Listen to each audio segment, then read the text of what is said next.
One time Jesus was crossing the lake with his disciples, and the disciples had forgot to bring any bread. And just right after Jesus had fed like thousands of people with a box lunch, but the disciples are all consumed with it.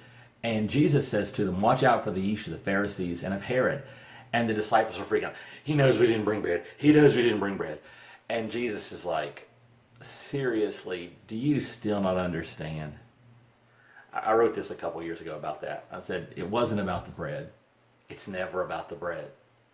When Jesus fed thousands with a box lunch, it wasn't about physical hunger. When Jesus healed the deaf man, it wasn't about hearing. When he cast the demon out of a little girl, it wasn't about the demon. And when he walked on the water, it wasn't about the storm. It was about faith. It was about understanding. It was about Jesus' desire that people understand that he wasn't here to make things better for people in some earthly kingdom only, but he came to get people ready and moving on a heavenly and toward a heavenly kingdom. So if healing a deaf man would teach us about compassion and God's power, Jesus healed a deaf man.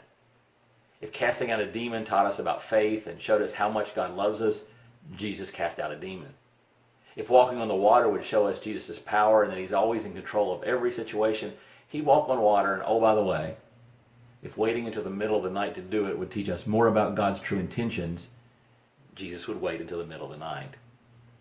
If feeding thousands would show us what Jesus can do with our little when we place it in his hands, he'd feed thousands.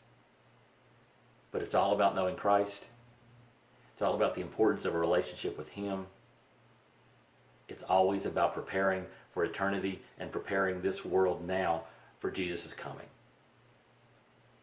It's never about the bread. And that's today's Jumpstart.